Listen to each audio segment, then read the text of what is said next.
안녕하십니까.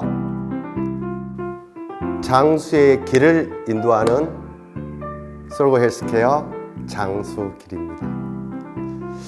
여러분은 몇 살까지 살고 싶은가요? 100세, 120세 대중매체에서 말을 합니다. 근데 여기는 허상이 있더라고요.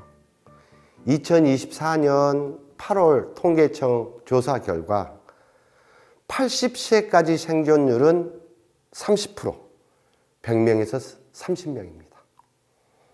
85세까지 생존율은 15%, 100명 중에 15명. 90세까지 생존율은 5%밖에 되지 않습니다. 100명 중에 5명입니다. 장수의 길을 가려면 구독 눌러주시고 좋아요 눌러주십시오. 올여름 더웠습니다. 전국을 다니면서 교육하는 현장에서 정말 속옷이 다 젖을 때까지 교육을 했습니다. 내년에는 더 더울 겁니다. 내후년에는 더 더울 거예요. 이렇게 된 것은 우리의 삶이 편리하기 위해서 사용했던 모든 것들이 지구의 온난화가 이루어져서 태평양의 엘니뇨 현상으로 온도는 올라가고 자연재해가 높아져서 힘들게 보냈습니다.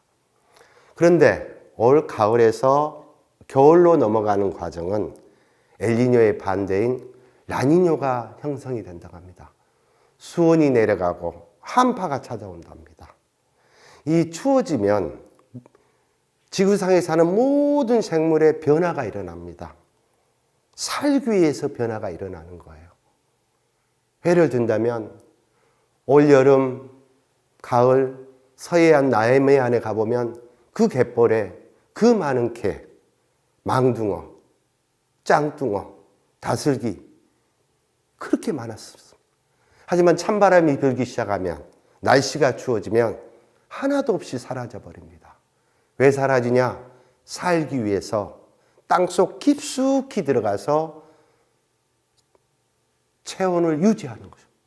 또한 바닷물고기도 가을이면 최대한 영양분 섭취를 많이 합니다. 하지만 추운 겨울이 다가오면 살기 위해서 깊은 바닷속으로 따뜻한 물이 있는 곳으로 이동을 합니다. 그러면 인간은 만물의 영장인데 날씨가 추워지면 인체에 변화가 생길 거 아니에요. 그죠? 항상 교육할 때 말을 합니다. 인간의 몸은 자동이다. 문제가 생겼을 때 스스로 대처하는 법이 있다. 예를 들어 볼까요? 눈에 먼지가 들어가요. 뭐가 나오죠? 눈물이 나오죠. 맞죠? 왜 나올까요? 자동으로 먼지 빼내려고 나옵니다. 둘째, 음식을 잘못 먹어서 설사, 장염에 걸려요. 그럼 인체는 자동으로 움직입니다. 어떻게 움직이냐? 장 속에 있는 나쁜 유해균을 배출시킵니다. 그게 나타난 게 설사입니다. 구토고요. 감기가 걸리면 기침을 합니다. 왜? 바이러스 빼내려고. 이렇게 인체는 살기 위해서 스스로 몸이 자동으로 움직인다. 날씨가 추워지면 체온이 내려가면 인체에 큰 변화가 생깁니다. 첫 번째 어떤 변화냐? 혈관이 수축해지고 혈액이 탁해집니다. 추워지면. 둘째는 근육과 관절이 경직됩니다. 어머님들이 많이 말씀하죠. 내일 쑤시고 결리고 아프다. 날씨가 추우니까. 이 말합니다. 그래서 실제로 이런 일화도 있습니다. 이순신 장군이 임진왜란 때 일본하고 싸워서 애놈들하고 싸워서 이겨야 되는데 언제 전쟁을 해야 되냐?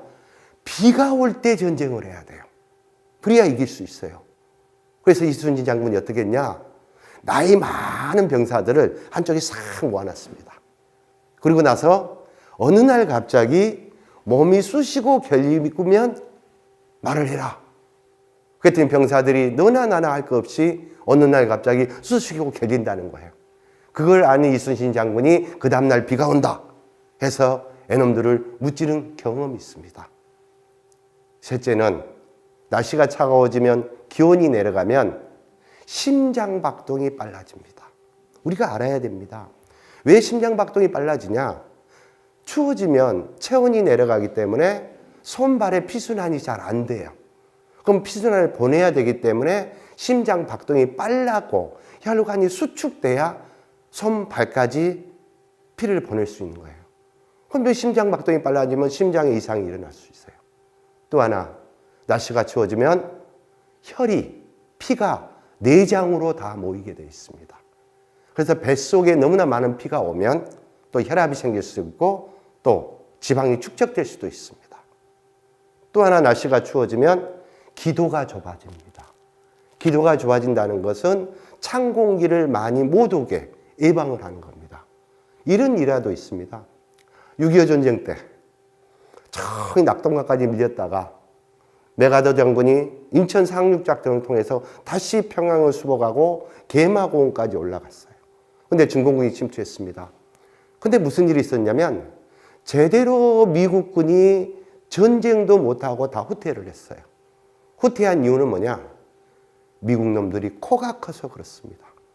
코가 크다는 것은 콧구멍이 크기 때문에 찬바람이 많이 들어와서 제대로 전쟁도 못하고 동상에 걸려서 후퇴한 일이 실제로 있었어요.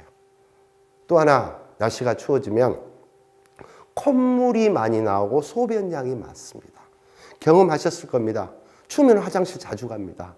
왜냐하면 체온을 유지하는데 수분이 있으면 체온이 빨리 떨어집니다. 그래서 인체는 자동적으로 이 수분을 배출해요. 그래서 콧물이 나오고 소변량이 많아집니다. 이렇게 인체가 변하는데 그러면 인간은 어떻게 대처해야 되냐?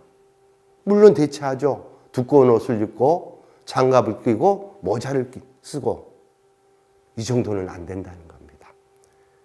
인간에게는 지혜가 있고 과학이 있고 기술이 있습니다. 그래서 인간은 장수의 길에서는 추울 때 건강대처법, 첫째, 잠자리를 상승시켜라. 잠자리를 변해라. 모든 질병은 밤에 잠잘 때 생깁니다. 왜냐? 밤에 잠잘 때 체온이 떨어지기 때문에.